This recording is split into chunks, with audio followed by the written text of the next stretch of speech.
prédicateur, pasteur Alain Ouvrard. Thème du message, le temps des belles choses.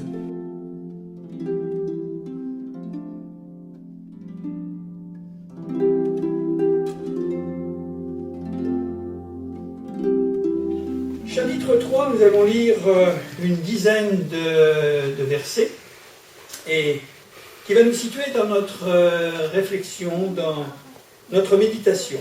Alors, Ecclésiaste 3, verset 1er, je lis ceci: il y a un temps pour tout, un temps pour toutes choses sous les cieux, un temps pour naître et un temps pour mourir, un temps pour planter et un temps pour arracher ce qui a été planté, un temps pour tuer et un temps pour guérir, un temps pour abattre et un temps pour bâtir, un temps pour pleurer et un temps pour rire, un temps pour se lamenter et un temps pour danser, un temps pour lancer les pierres et un temps pour ramasser les pierres, un temps pour embrasser et un temps pour s'éloigner des embrassements, un temps pour chercher et un temps pour perdre, un temps pour garder et un temps pour jeter, un temps pour déchirer et un temps pour coudre ou recoudre, un temps pour se taire et un temps pour parler, un temps pour aimer et un temps pour haïr, un temps pour la guerre et un temps pour la paix.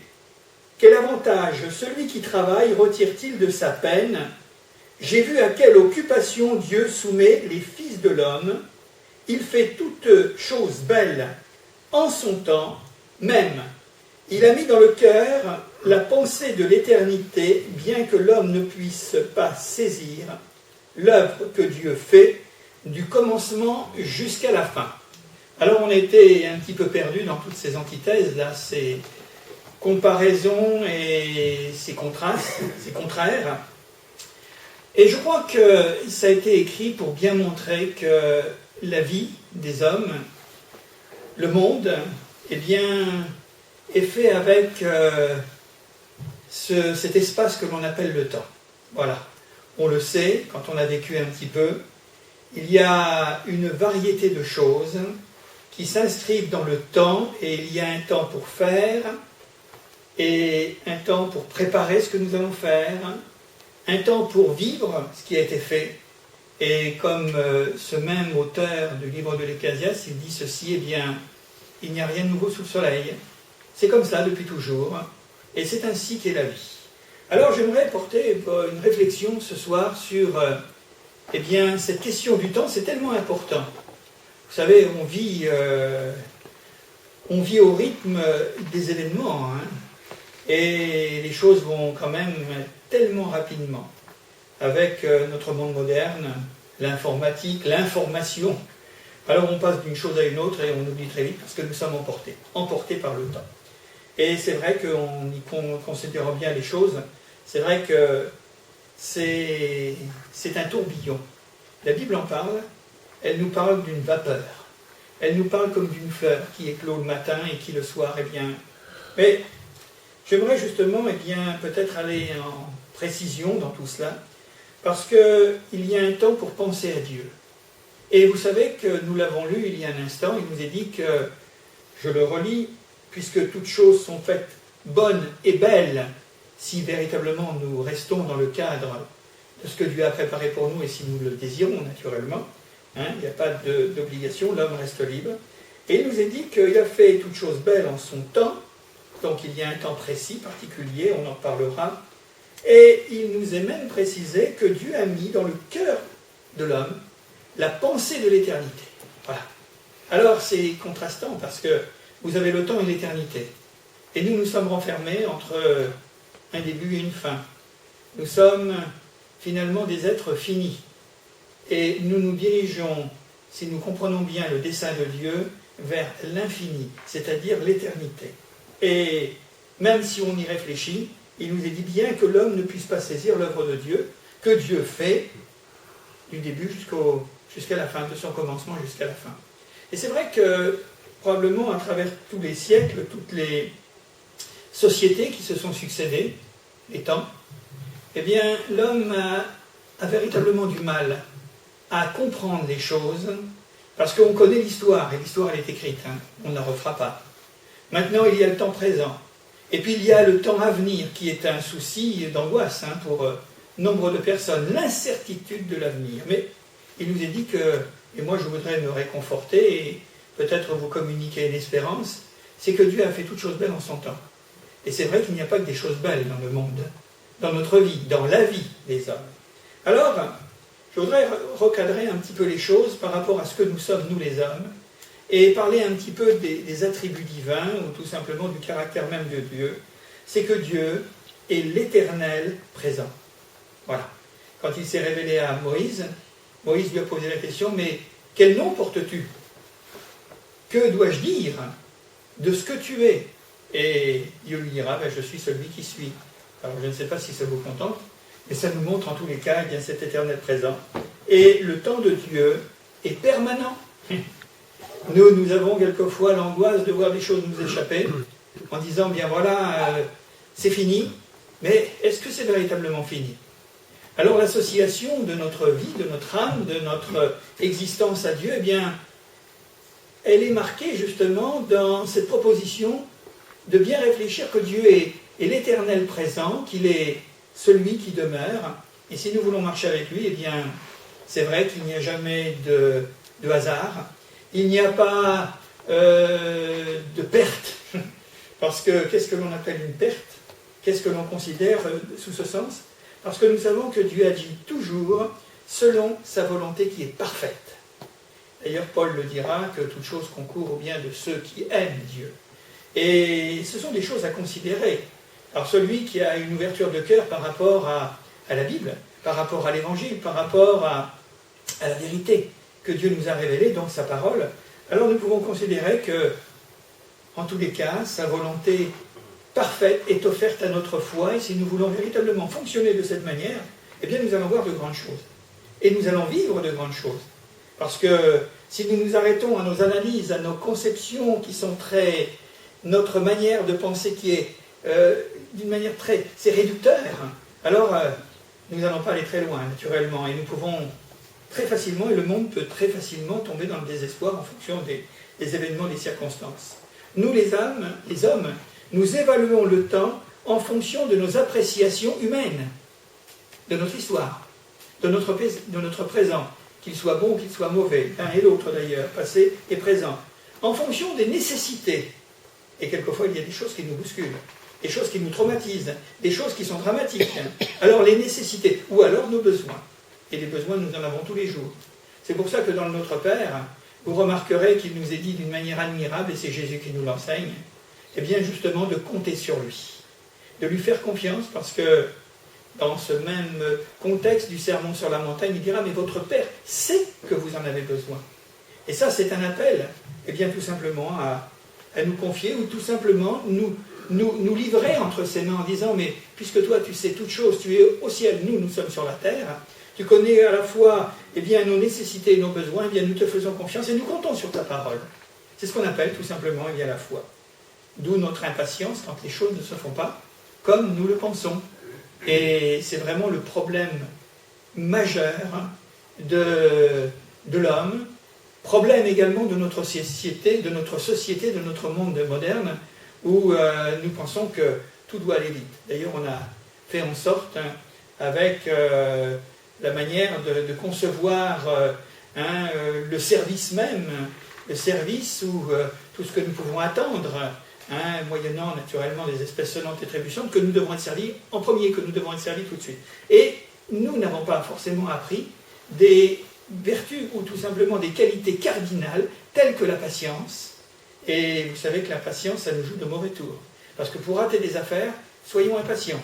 Et là, nous risquons d'avoir véritablement eh bien, des soucis. Or, le sujet de l'action de Dieu, en son temps, puisque nous l'avons vu, puisqu'il y ajoute que quand il fait les choses dans son temps, dans le temps de Dieu, eh bien, ça sera toujours bon, ça sera toujours bien, et ça sera beau.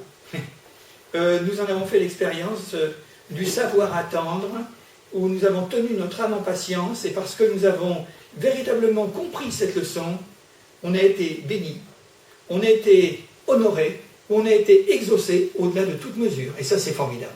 Ça, c'est quelque chose d'extraordinaire. Donc, cette action de Dieu en son temps, eh bien, nous a appris que le temps de Dieu n'est pas le même que le nôtre, et le nôtre n'est pas celui de Dieu, parce que lui, il sait quand il va exaucer, il sait quand il va donner, quand il va honorer une prière, la prière de la foi, parce qu'il sait au moment où l'exaucement sera mûr. C'est-à-dire qu'il y a comme le fruit, vous comprenez, si vous mangez un fruit vert, eh bien, c'est amer. Si vous le mangez, eh bien, quand il a passé la date, finalement, de consommation, il n'a plus de saveur, il est flasque, il n'y a plus de goût. Mais quand il est pris à temps, c'est quelque chose. D'ailleurs, même les fruits, aujourd'hui, on ne sait plus tellement attendre les saisons, vous comprenez. Ça n'a plus tellement de sens et de goût. Alors donc, il y a une question de maturité. Il y a Dieu qui connaît. Quand ce que vous avez demandé, eh bien, la chose est prête pour vous la donner. Quelquefois, on peut attendre, c'est vrai. Je dis, mais Seigneur, mon besoin, ma nécessité, mais je ne comprends pas que tu ne m'aies pas exaucé dès maintenant. Je ne comprends pas que tu n'aies pas donné. Mais Dieu le sait. Et autant que nous nous maintiendrons dans la foi, que nous veillerons finalement à ce qu'il nous a promis que nous avons dans notre cœur, même si quelquefois nous en pleurons, parce que c'est difficile d'attendre. Lorsque nous voyons le temps passer, le temps qui passe, et que nous disons, mais voilà, moi je vieillis, ou je perds des occasions, ou ceci et cela, mais ça c'est une façon de penser très humaine. Alors, Dieu sait la maturité des choses, et il nous le donnera, eh bien quand il la déclarera mature. Il la déclarera belle, parce qu'elle sera mûre, tout simplement pour nous la donner. Et c'est ainsi que nous trouvons cette phrase, ce verset dans la Bible, où il nous est dit que c'est la bénédiction de l'Éternel qui enrichit et qui n'est suivie d'aucun chagrin. Alors ça, c'est déjà une interpellation dans notre introduction ce soir, pour dire, eh bien Seigneur, apprends-moi à attendre. Donne-moi la patience, parce que je sais que ce que tu as mis dans mon cœur, ça se réalisera un jour ou l'autre. Mais donne-moi le pouvoir, eh bien, me tenir tranquille, tout simplement. Et quand Dieu donne, il veut que nous soyons aussi en condition pour recevoir sa grâce. L'exaucement, le retour de notre prière. Parce que moi je crois que Dieu est toujours prêt. Alors il y a toutes sortes de facteurs. Alors je ne veux pas rentrer trop dans les détails métaphysiques, mais nous prions, Dieu entend notre prière, c'est des textes bibliques, tout ça. Et quelquefois il y a des interférences dans le retour. Moi je dis qu'il y a un ennemi aussi qui veut nous empêcher finalement de recevoir. Alors il nous trouble. Alors il nous met dans des conditions de combat, d'inquiétude, d'angoisse, de peut-être quelquefois où nous avons des pensées qui nous viennent de doute, qui nous viennent dans notre cœur en disant mais Dieu n'a jamais entendu, il ne veut pas m'exaucer. Et il y a des interférences dans un monde qui ne nous appartient pas, un monde spirituel. Ça c'est aussi un des cas de ce délai. On l'a vu dans le livre de Daniel, le prophète Daniel. Si vous faites référence à ce qui nous est enseigné, vous verrez que quelquefois on se dit, mais Seigneur, tu n'as pas exaucé. Et Dieu pourrait nous dire, mais je t'exauce, ça vient vers toi. Mais il y a actuellement un combat, une lutte. Et puis il y a quelquefois aussi des dispositions, parce que lorsque nous attendons, nous pouvons tomber dans une forme de découragement qui neutralise notre foi. Où nous ne pouvons rien dire, nous ne pouvons rien faire, et nous disons, mais c'est fini, c'est terminé. Ça ne veut pas dire que ça soit terminé. Et nous ne devons pas marcher avec nos émotions, ou nos sentiments, ou nos pressentiments, mais nous devons marcher par la foi. Tout simplement. Je dis et je répète ce que vous avez déjà entendu des centaines et des centaines de fois, mais il faut encore le dire. Cependant, le problème, que c'est parfois nous qui ne sommes pas prêts. Et c'est pour ça qu'il y a un temps pour toute chose. Il y a un temps pour prier, il y a un temps pour que Dieu entende, il y a un temps pour que Dieu réponde, malgré tous les aléas de ce monde invisible qui nous environne, et il y a un temps aussi pour que nous soyons préparés à recevoir. Et vous avez remarqué quelquefois les choses les plus cruciales, les plus brûlantes, les plus blessantes que nous attendons, qui nous font du mal, c'est souvent au dernier moment, je dirais presque au moment où on n'y croit plus, on y croit encore. Et Dieu nous fait grâce, il est encore un Dieu de grâce, parce que quelquefois nous sommes prêts à chanceler, et c'est à ce dernier moment que Dieu vient et nous dit, mais voilà, mais pourquoi tu t'es inquiété? Je te le donne, c'est encore une grâce de Dieu. Donc, être préparé, car attendre, je le répète, c'est la chose qui sera, selon Dieu, belle. C'est dans cette foi et dans cette attente, lorsque l'objet de notre prière sera parvenu à maturité, que nous pourrons le recevoir. Vous savez, dans le livre prophète Jérémie, lamentation de Jérémie, il est dit ce beau texte, je le cite comme ça tout simplement. Il nous est dit qu'il est bon d'attendre en silence le secours de l'Éternel. Si vous le prenez à l'envers, il est bon d'attendre dans l'agitation, non? Dans la fébrilité, dans la fièvre, non. Ouais. Il ne sera pas bon d'attendre dans ces conditions, parce qu'on n'est plus dans la foi, on est dans l'inquiétude, on est dans le tracas, et ça n'obtiendra jamais une écoute et un exaucement de Dieu. Il est bon d'attendre en silence le secours de l'Éternel. Il est bien dit, secours, c'est que Dieu intervient. Un secours, c'est quelque chose qui a un sens. Et peut-être que nous attendons le secours de Dieu. Alors, j'appellerai maintenant la suite la guerre du temps, c'est-à-dire survivre. Eh oui, parce qu'un chrétien prie, un chrétien a foi en Dieu, il a foi dans sa parole, il a foi dans ses promesses, mais comment survivre à tout ça? Et si nous regardons un peu comment le monde dans lequel nous sommes imprégnés, nous sommes plongés, eh bien, ce n'est pas de ce côté-là qu'il faut véritablement s'inspirer. Parce que tout est fait pour démonter, casser et neutraliser notre foi. Qu'est-ce qui se passe, humainement parlant et autour de nous? La vie passe, et plus on vieillit, on a forcément moins de temps à vivre. C'est logique. Je vous ai dit qu'on était enfermé entre un commencement et une fin. C'est pour ça qu'il est dit à un moment donné, mais bien que l'homme ne puisse pas saisir l'œuvre que Dieu fait, du commencement jusqu'à la fin. Ça reste très mystérieux tout ça, même si quelque part nous appréhendons certaines vérités, nous arrivons à accéder à la compréhension, cette compréhension peut-être qui peut nous aider, nous rassurer, nous tranquilliser. Mais vous avez remarqué, nous sommes des hommes sur la terre. Et puis, il y a un autre monde, naturellement. Alors, c'est vrai que le temps passe, et on se dit, mais ça se rapproche. Alors, c'est vrai que quand on a 20 ans, on dit c'est très long. Quand on a 50 ans ou 60 ans, on se dit c'est déjà beaucoup plus court. Et puis, je suppose que les personnes qui sont arrivées au soir de leur vie en disant, eh bien, c'est peut-être 1 an, 2 ans, quelques mois, on ne sait pas. Hein. On ne sait pas. Remarque, ça arrive à des jeunes aussi où il reste si peu de temps, mais heureusement qu'on ne le sait pas. Alors, ce n'est pas la peine de s'inquiéter à l'avance. Parce que notre horizon se rétrécit, plus on vieillit. Alors la sagesse nous conseille, eh bien peut-être dans ce cheminement de la vie, dans ce vieillissement, dans ce rétrécissement de l'existence, d'en faire peut-être un peu moins, mais de le faire mieux. C'est la sagesse qui nous dit ça. Et si vous lisez le livre des Proverbes, vous lisez le livre de l'Ecclésiaste, précisément le livre que nous avons ouvert, eh bien tout nous est enseigné dans l'art de vivre. L'art de savoir vivre, l'art de savoir patienter, de savoir attendre, de savoir espérer, de savoir, compter sur la grâce de Dieu. J'aimerais présenter quelques considérations d'ordre naturel maintenant. Le temps, la vie ou la survie.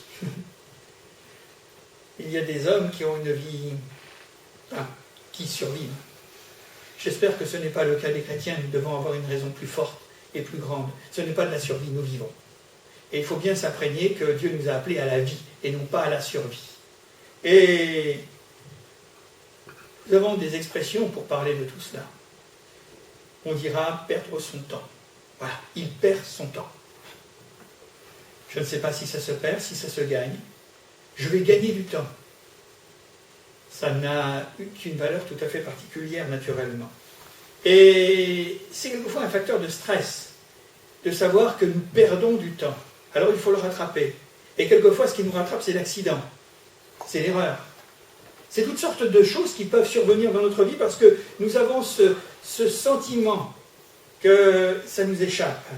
Et est-ce que réellement, si nous nous posons la question, est-ce que le temps est capable de nous transformer? Moi, je répondrai oui. Tout dépend comment nous jugeons la chose. Et comment nous appréhendons finalement cet élément, ce facteur temps. Moi, je crois que Dieu se sert du temps pour nous transformer. C'est certain. Et il y ajoute sa patience. Il y ajoute sa grâce, parce qu'il y a longtemps qu'on ne serait plus là. C'est ce qu'on appelle la miséricorde de Dieu, naturellement. Et comment fait-on dans les choix du moment? Ces choix qui nous sont présentés, il y a des gens qui sont indécis, qui sont devant des situations où ils devraient décider parce que c'est le moment. Alors on leur dit maintenant, vous êtes prêts? Ils ont peut-être tellement pleuré pour dire, eh bien j'attends. Et au moment où c'est prêt, ils disent, ben non, je ne peux plus, je ne sais plus. On a des histoires assez fameuses dans la Bible. Moi, je pense aux Israélites, qui avaient quand même attendu, c'est quand même pas une paille, mais qui avaient attendu quand même plus de 400 ans. Et puis au moment où Moïse voulait les faire rentrer dans le pays de Canaan, ils ont dit non, maintenant on fait demi-tour, hein, parce qu'ils étaient complètement paniqués. Et peut-être qu'il y a des tempéraments même chez les chrétiens, qui arrivent à un moment donné où ils sont près de la frontière pour passer dans la bénédiction de Dieu, dans l'exaucement, et à ce moment-là, eh bien, ils disent « Ah non, je ne peux plus, je ne sais plus ». C'est assez troublant. Il y en a d'autres dans le monde moderne dans lequel nous sommes qui parleront de courir après le temps. Alors, il y en a qui le perdent, il y en a qui courent. Courir après le temps. Vous savez que depuis les temps immémoriaux, depuis qu'on a fait des calculs et qu'on a finalement fondé des règles et des bases, des principes, je voudrais quand même vous dire qu'une journée, ça fait 24 heures. Hein. Et je ne veux pas faire le détail après pour les horaires, parce qu'on peut aller très très loin comme ça. Courir après le temps. Pour nous donner, et ceci nous amène à une sagesse de réflexion, naturellement, parce que quand on voit le monde d'aujourd'hui, peut-être qu'il y a quelques siècles en arrière, les hommes vivaient, comme on dit, au pas du cheval. Voilà. C'était une lenteur, peut-être pour eux ça allait vite, mais aujourd'hui, ils reviendraient, les pauvres, ça leur passerait sous les yeux, au-dessus de la tête et partout, ils seraient complètement catastrophés naturellement. Mais nous vivons dans un monde de productivité, et voire peut-être même de boulimie de temps. Voilà. Je veux véritablement, je cours après le temps. Et à ce moment-là, eh bien, la vie devient insupportable. Parce qu'à force de courir, un moment ou un autre, il faudra bien s'arrêter. Hein. Et à juger de la manière dont on va s'arrêter. Ça, c'est aussi une question. Le temps est rythmé aussi. Voilà. Le temps est rythmé par les années, par les saisons, par toutes sortes de choses. Et ce que nous sommes appelés, c'est vivre au présent. Il y a des gens qui se sont réfugiés dans le passé, ils sont coincés dans le passé, c'est comme ça. Tout s'est arrêté à un moment donné, à un événement ou à un autre, heureux ou malheureux, il n'y a plus rien. Et puis il y en a d'autres qui vont être tout à fait préoccupés par l'avenir, il y a que ça qui les intéresse au détriment de leur présent. Alors, je voudrais vous dire que pour bien vivre, il faut savoir vivre l'instant qui se passe, l'instant qui passe. Hein. Parce qu'il nous est dit qu'il y a un temps pour toute chose. Voilà. Demain, ça sera autrement. Eh bien, dans 8 jours, ça sera probablement autre chose. Comme ça l'a été pour notre passé. Mais nous l'avons découvert et vécu. Et nous l'avons apprécié, si nous avons su l'apprécier. On peut redécouvrir son temps aussi, ou le temps. Mais la redécouverte, elle se fait au prix d'un sacrifice. C'est-à-dire au prix du sacrifice de nos chères mauvaises habitudes. Et vous savez que quelquefois, nous avons des mauvaises habitudes par rapport au temps. Parce que nous ne savons pas gérer. Nous ne savons pas nous organiser. Et quelque part, nous sommes tellement précipités, aussitôt dit, aussitôt fait, mais de la manière, c'est pour ça que je vous parlais, que la valeur, la qualité, eh bien, était au-dessus de la quantité. Et où on vit dans un monde où on est poussé, même je pense qu'en entreprise, dans le monde du travail, etc., les hommes sont véritablement compressés par rapport à ça. Il faut produire, il faut faire ceci et cela. Et puis il y a aussi autour de nous des voleurs de temps, qui viennent nous grignoter, qui viennent nous prendre l'essentiel. Les voleurs, les ravisseurs de temps. Et on s'aperçoit que quelque part on le regrette, parce qu'on se dit, si je n'avais pas perdu mon temps à ceci, cela, eh bien je n'en serais pas là, je serais peut-être plus loin. Gérer les retards aussi, quelquefois c'est notre responsabilité. Et puis, tout cela crée des urgences et des tensions. On comprend que le monde est malade, hein. On comprend que le monde n'est pas bien. Comment maîtriser son temps? Comment maîtriser le temps qui nous est imparti? Quelquefois, je l'ai dit il y a un instant, il faut savoir faire le ménage. Il y a des choses qui sont des voleurs de temps. Il y a des éléments dans notre vie qui, quelque part, eh bien, viennent nous détourner de l'essentiel. Il y a des choses secondaires, puis il y a des choses qui sont primordiales, qui doivent avoir la priorité, d'abord dans notre tête, dans notre cœur, dans nos sentiments, et de savoir, quelque part, donner un peu d'organisation à notre vie dans le temps. Ça, c'est quelque chose d'important pour pouvoir réussir. Vous savez que la vraie liberté, elle commence par là. Il y a des gens qui sont désordres. Il y a des gens qui font tout à contre-temps, et puis tout est en désordre. Et ce sont des gens qui ne savent pas gérer, finalement. Et ils sont malheureux parce qu'ils n'ont pas de liberté. Dès qu'ils ont fini quelque chose, il faut qu'ils le rattrapent d'un autre côté parce que ça n'a pas été fait. Chaque jour suffit sa peine, hein, Jésus nous le dit. Et parfois, il faut savoir aussi s'offrir du temps. C'est un cadeau que nous nous faisons. On peut le donner aux autres. Mais commençons par le donner par soi-même, ce n'est pas de l'égoïsme. Mais s'offrir du temps, vous allez voir que la Bible en parle très très souvent à travers un mot. C'est-à-dire prendre son temps. Si vous dites à votre employeur, écoutez, je prends mon temps aujourd'hui, vous risquez d'avoir les ennuis. Mais par-delà les nécessités, naturellement, les obligations de la vie, il y a des choses où nous devons nous donner du temps. Et que nous ne devons pas nous culpabiliser. Il y a des gens qui disent, ah, si je m'octroie un peu de respiration, ou un peu d'oxygène, ceci et cela, alors, je ne dois pas être un bon chrétien, je ne dois pas être quelqu'un de bien, etc., etc. Eh bien moi je vous dis le contraire. Parce que si vous voulez réussir en qualité et en efficacité, eh bien prenez le temps de vous donner du bon temps. Sacrilège? Non, je ne crois pas. Ça ne veut pas dire qu'il ne faut rien faire. Ça n'incite pas à la paresse et de dire, eh bien à partir d'aujourd'hui, maintenant, je ne fais plus rien, c'est terminé. Vous savez que notre général national, que vous connaissez, il est décédé maintenant, disait que gouverner, c'est prévoir. Eh bien, vous avez peut-être reconnu naturellement. C'est prévoir, c'est gouverner, vous le mettez dans le sens où vous voulez, et vouloir et choisir. Et il y a des choix qui sont nécessaires. Et un projet pour mieux vivre. Et dans la Bible, il y a un terme, une doctrine même, je dirais, qui s'appelle le repos de Dieu. Il y a le repos des hommes, et on sait comment ça se passe, le repos des hommes, puisque on a des millions et des millions de gens là qui sont partis en vacances ces dernières semaines, qui sont rentrés maintenant. Bon, ils sont venus tout bronzés, ils sont contents, enfin bon voilà, peu importe, etc., etc. Mais nous entendons souvent les gens en revenant de vacances en disant « j'ai fait ceci, j'ai fait cela, je me suis couché à 3 heures du matin », parce qu'il faut quand même en profiter, vous vous rendez compte, 24 heures, c'est trop juste une journée, etc.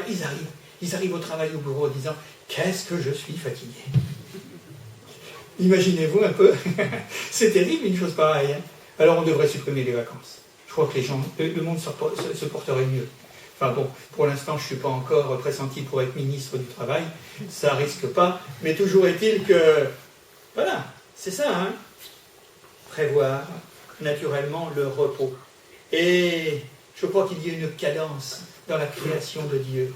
Il y a là tout un processus, et nous le trouvons déjà dès le départ à la création, à travers le 7e jour, à travers, pour les Juifs, le jubilé, etc., etc., tous les 7 ans, tous les 49 ans. C'est formidable, une chose comme ça. Bon, la vie sociale de nos démocraties, on fait à peu près la même chose. Les vacances, les jours de fériés, des jours de fête, les dimanches, samedi et dimanche maintenant, etc., etc., le repos. Mais qu'est-ce que nous faisons du repos? Est-ce que c'est véritablement un repos qui est bon pour nous, pour notre corps, pour notre âme, pour notre esprit, pour que nous puissions véritablement goûter ce qu'est la vie, ce que Dieu nous a donné, et vivre dans le temps qui nous est imparti. Nous faisons l'apprentissage du temps aussi. Oui. Parce que cet apprentissage doit nous conduire au bonheur dans un premier temps, et à la gloire. Oui. Parce que quand il est question du temps et de l'éternité c'est la gloire.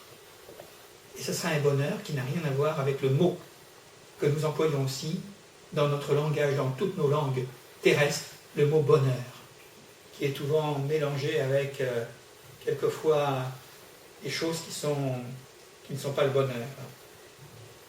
Apprendre par le temps, apprendre le temps, et de savoir occuper l'espace. L'espace, je voudrais vous en parler, le temps et l'espace. Imaginez-vous que notre vie soit un vase. Pourquoi pas, un vase. Et c'est une histoire de trop-plein, vous savez. Quand vous remplissez une carafe et puis que vous ne faites pas attention, ça déborde à un moment donné. Et cette histoire, je le présente tout simplement. Vous avez un grand récipient, par exemple, chez vous. Et de préférence, il est en verre. Comme ça, vous pouvez voir au travers. Alors, vous allez vous poser la question, ma vie, c'est ce vase. C'est transparent. Il est grand. Voilà. On pourrait dire peut-être, je ne sais pas, moi, une amphore, vous faites porter le mot que vous voulez. Vous le remplissez d'abord de gros cailloux. Alors, automatiquement, ça y est, ils vont prendre la place, mais jusqu'au bord, comme ça. Ensuite, pour occuper l'espace qui est encore libre, vous allez y mettre des graviers, c'est déjà des cailloux moindres. Alors vous allez les voir descendre, vous allez entendre cette petite musique cristalline sur le verre et sur les cailloux. Et vous allez le remplir aussi jusqu'au bord. Et puis ensuite, vous allez prendre le sable le plus fin qui soit. Vous allez remplir encore. Et vous allez voir tout ça, ça descend. Et pour que ça soit bien tassé, vous allez y mettre de l'eau. Et là, à ce moment-là, vous allez regarder. Vous allez prendre le récipient, ce vase en verre, vous allez le tourner dans tous les sens et vous verrez qu'il ne reste rien du tout. Parce que d'abord les pierres, ensuite le gravier, ensuite le sable fin, ensuite l'eau qui va tasser, tout va aller naturellement jusqu'au fond. Et là, c'est à ras-bord. Ouais, il n'y a plus de place du tout. Et si vous voulez en rajouter, vous ne pouvez pas. C'est pas possible. Vous savez, ça ressemble un petit peu à nos vies. Hein. Les hommes, quelquefois, mettent des gros cailloux dans leur vie. Et ensuite, ils y rajoutent des graviers. Le gravier, c'est une connotation un petit peu difficile. Hein. C'est rugueux, ça gratte. Après, vous y mettez le sable fin, parce que vous dites, voilà, il y a encore un peu de place. Et puis, ça ne fait pas de mal. Et vous savez que le sable, c'est quand même des gros cailloux qui ont été, au fil du temps, qui sont devenus véritablement, il y a de la poudre en quelque sorte. Vous y rajoutez de l'eau, ça tasse. Et puis là, ben, c'est à ras-bord, tout simplement. Et ce qui nous montre, hein, qu'est-ce que l'on peut mettre dans notre vie. Et tout au long d'une existence, qu'est-ce que l'on peut mettre dans notre vie. Voilà. Dans notre vase. Alors, il n'est peut-être pas transparent, mais enfin, en tous les cas, le Seigneur le sait. Et ça justifie la parole que Jésus nous laisse. Une des paroles les plus connues de l'Évangile, dans l'Évangile de Matthieu, si je vous dis Matthieu chapitre 11, quand il nous est dit, verset 28, « Mais venez à moi, vous dont les vases sont remplis de cailloux, de gravier, de sable, et ensuite vous l'avez nourri avec une eau abondante, et que maintenant ça déborde de tous les côtés. Mais venez à moi, vous tous qui êtes fatigués, vous tous qui êtes chargés, vous tous qui êtes accablés, vous tous qui êtes écrasés par mille et une choses, dans votre vie physique, dans votre vie morale, dans votre vie conjugale, dans votre vie familiale, dans tous les domaines, mais vous n'en pouvez plus. » Ouais, Jésus nous dit ça. Alors venez à moi, et vous trouverez du repos.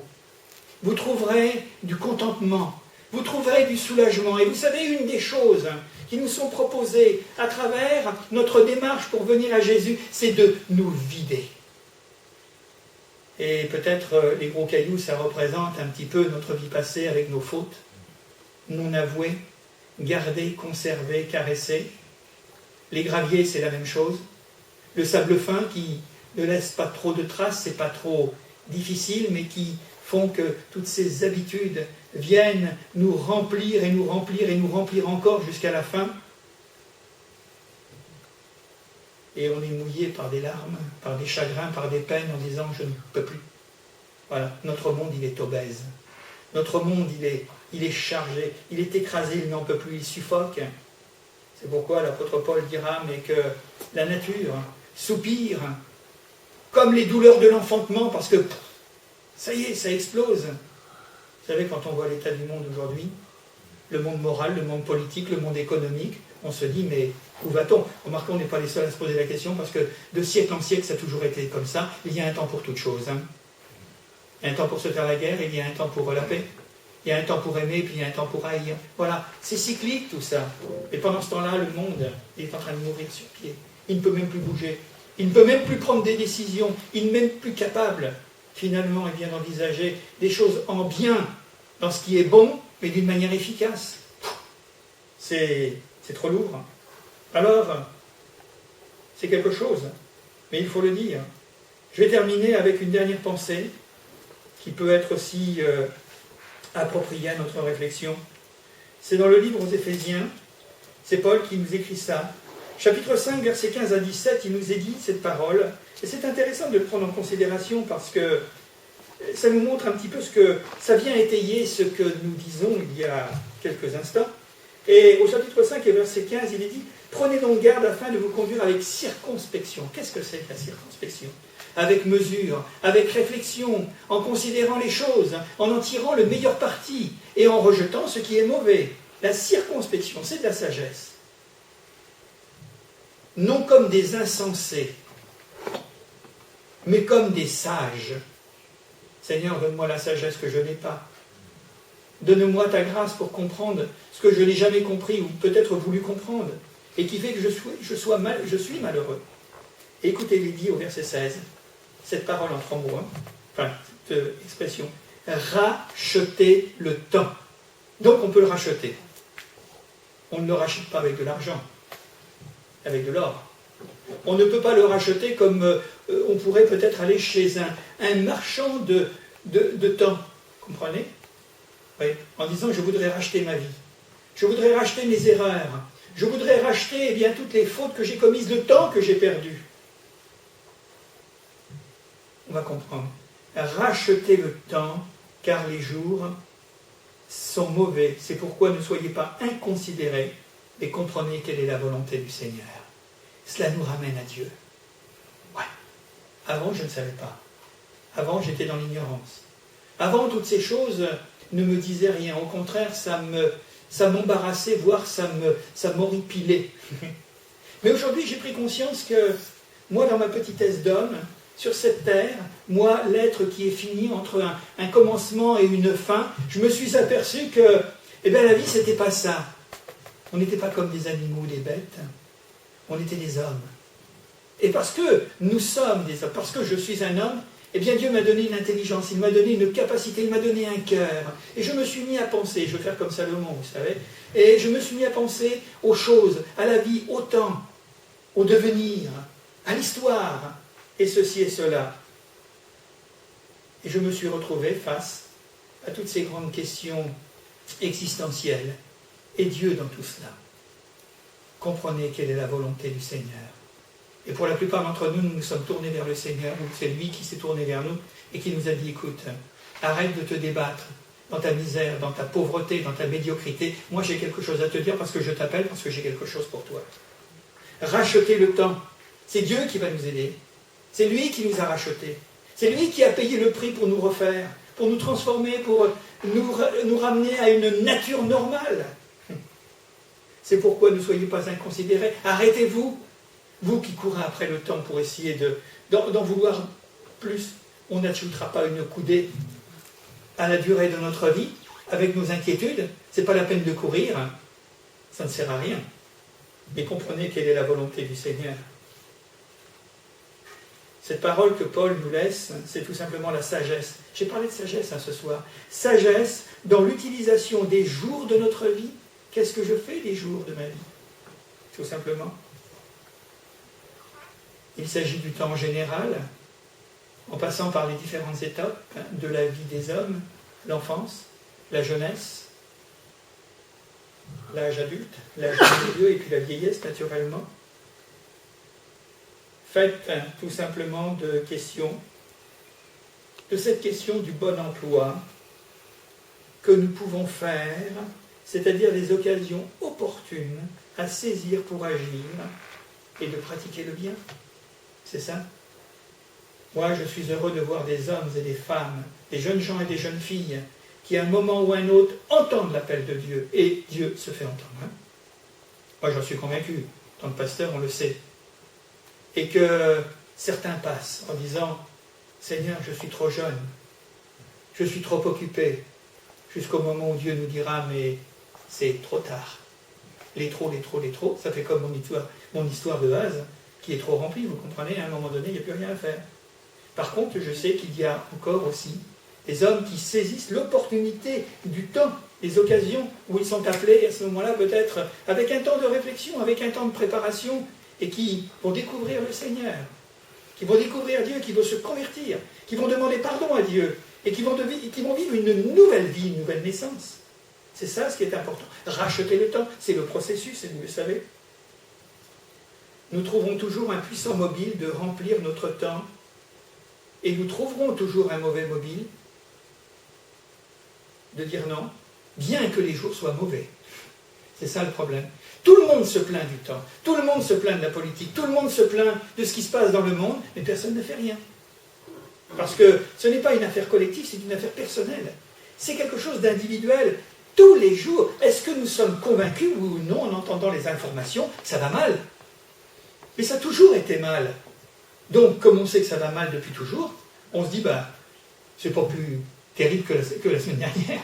Et personne ne fait rien. C'est ça la question. Et notre réaction ne doit pas être une réaction de peur. Hein. On ne se convertit pas par la peur, on se convertit par le cœur, avec une véritable conviction. Il y a Paul aussi qui nous rappelle que dans 2 Timothée, il nous dit aussi quelque chose qui est susceptible de faire réfléchir. Et dans 2 Timothée chapitre 3, verset 1er, il est dit ceci, puisque les jours sont mauvais.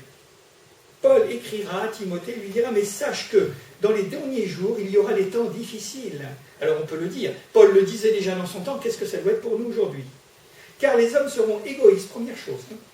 Amis de l'argent, fanfarons, hautains, blasphémateurs, rebelles à leurs parents, ingrats, irreligieux, insensibles, déloyaux, calomniateurs, intempérants, cruels, ennemis des gens de bien, traite emportés, enflés d'orgueil, aimant le plaisir plus que Dieu, ayant l'apparence de la foi, mais reniant ce qui en fait la force. Donc le monde ne bouge pas. Les jours sont mauvais, mais rien ne change. Il y a un temps pour tout sous le soleil. Il y a un temps pour Dieu. Il y a un temps pour entendre l'appel de Dieu. Il y a un temps pour lui répondre. C'est ça justement l'objet de notre rendez-vous ce soir. C'est de répondre à l'appel. Et on ne peut pas être confronté avec l'évangile, avec le message de Jésus-Christ, sans entendre son appel. Puisque tout le message de Jésus, c'est un appel. C'est pas autre chose. L'expression « racheter le temps » peut signifier, je vais aller un petit peu plus loin avant de terminer, en quelque sorte, ça veut dire s'arracher de ses chaînes comme un prisonnier. Vous vous rendez compte l'effort que ça suppose? Vous savez que les prisonniers qui sont... Enfin, dans le temps, on les mettait au fer, on les enchaînait naturellement. Je peux vous dire qu'ils avaient le temps de méditer pour savoir comment ils pouvaient se défaire de tout ça. Hein. Alors d'abord, il fallait faire tomber les chaînes et ensuite, il fallait faire tomber les barreaux. Mais il y en a qui sont arrivés. Hein. Quand on est comme ça, parce que la volonté d'un prisonnier, c'est de s'évader, c'est de recouvrer la liberté, c'est de vivre pleinement et non pas dans un endroit impossible.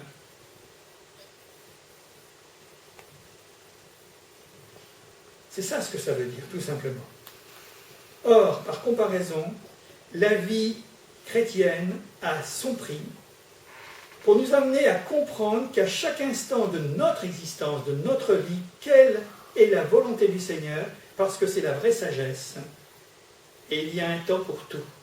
Un temps pour, nous l'avons dit, différentes choses. Hein. Il y a à peu près 16 à 18 antithèses qui nous sont présentées, vous pourrez les relire. Il y a un temps pour se préparer à rencontrer Dieu, après l'avoir entendu. Il y a un temps pour se mettre en condition, parce que dans Romains, il nous est simplement rappelé cette parole de préparation, chapitre 13, et au verset 11 à 14, il est dit ceci.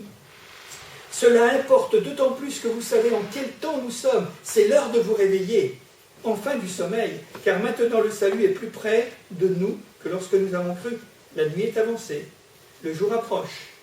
Jésus revient bientôt. Alors dépouillons-nous donc des œuvres de ténèbres et revêtons les armes de la lumière. Voilà. Nous sommes beaucoup plus proches aujourd'hui dans notre 21e siècle que ceux qui ont vécu et qui ont écrit ce message. C'est passé du temps, mais ça devrait interpeller le monde. Or, le monde n'a jamais été si peu préparé au retour de Jésus-Christ et à l'avènement de Christ. Et même l'Église est tombée dans une sorte de léthargie, de somnolence, de sommeil. Dans le psaume 90, il est dit ceci. « Enseigne-nous à bien compter nos jours. » Ouais. Enseigne-nous, c'est une prière que nous pouvons faire au Seigneur tous les jours, naturellement. Prière de Moïse, pour ne pas perdre de vue la courte mesure de la vie humaine. Ça va vite. Si nous posons la question à un adolescent, il va vous dire « Oh là là, on a la vie devant nous, hein, c'est infini. » Et quand on arrive au bout de la... On se dit « Qu'est-ce que ça passe vite, hein, naturellement. » Eh oui. La vie, c'est une marche rapide. Elle a son but, c'est celui de Dieu. Elle a sa valeur que nous ne pourrons pas négliger. Et en conclusion, je dirais tout simplement avec le psaume 39, parce que je crois que c'est une bonne pensée que nous pouvons tirer au verset 5 à 6, il est dit, c'est une prière, « Éternel, dis-moi quel est le terme de ma vie. » Alors, je ne sais pas si vous priez, vous voulez savoir quand est-ce que vous allez mourir. Moi, je ne demande pas pour moi, en tous les cas, mais c'est David qui le disait. Hein. Dis-moi quel est le terme de ma vie, quelle est la mesure de mes jours, afin que je sache combien je suis fragile. La traduction de fragile, combien je suis peu de choses ou combien mon existence est courte. Dans les annotations qui nous sont données dans la Bible, oui. Combien je suis fragile. Voici, tu as donné à mes jours la largeur de la main, et ma vie est comme un rien devant toi. Oui, tout homme debout n'est qu'un souffle. Alors, quelle leçon nous avons dans tout cela? Naturellement, c'est à nous de réfléchir. Qu'est-ce que nous allons faire? En sachant qu'il y a un temps pour tout, un temps, toute chose sous les cieux. Et il nous est simplement rappelé au verset 11, il a fait toutes choses belles, et je veux que l'instant que nous vivons, que ce moment qui est le mien, que nous partageons ce soir, ceux qui viendront demain, ce que j'ai vécu hier, eh bien moi, pour moi, je vais considérer que c'était le temps de Dieu, pour moi, spécialement pour ma vie, et je pourrais dire, et je peux dire en ce qui concerne le passé récent, merci Seigneur, ça nous engage à la louange et à la reconnaissance, et de dire, mais merci pour hier, merci pour les belles choses que j'ai pu voir, mais si nous l'oublions ça, alors à ce moment-là, la reconnaissance partira de notre cœur, et puis nous verrons que les choses qui ne sont pas forcément très, très positives. Mais si nous savons remercier le Seigneur pour les choses belles qu'il nous a données, eh bien aujourd'hui je recommencerai, et demain je vais déjà me réjouir de ce qu'il me prépare. Quel que soit le contenu de mon lendemain, je ne le sais pas. Alors, il a fait toutes choses belles en son temps, mais il a mis dans le cœur la pensée de l'éternité. Et oui, c'est ça ce qui fait que nous sommes des êtres supérieurs, que nous sommes des créatures supérieures, parce que nous sommes à l'image de Dieu, l'image morale de Dieu. Et ce Dieu qui est avant tout un Dieu d'amour veut et entend bien à ce que nous partagions sa gloire dans cette éternité dont il nous a donné le sentiment et le prémisse au fond de notre cœur que nous ne sommes pas faits pour mourir, et nous ne sommes faits pour vivre éternellement. Alors, le temps, vivre ou survivre. Moi, pour moi, j'ai choisi. Moi, le temps de Dieu, c'est ce qui me permet de vivre. Et pour l'éternité, avec cette espérance éternelle. On va prier quelques instants si vous voulez bien.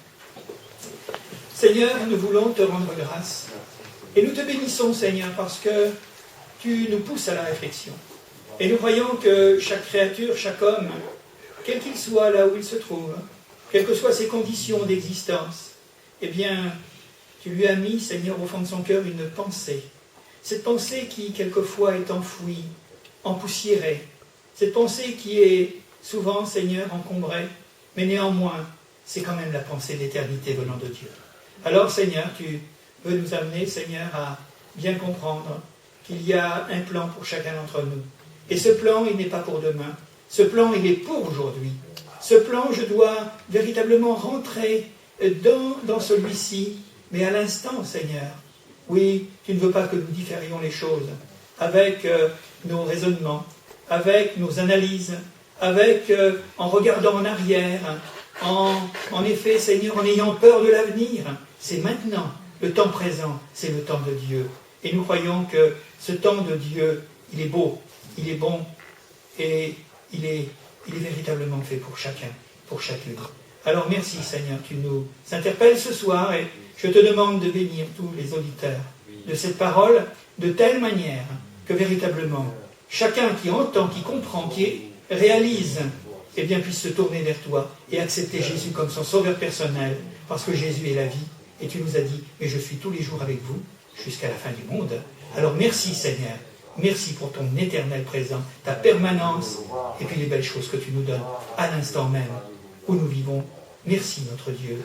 Amen. Amen.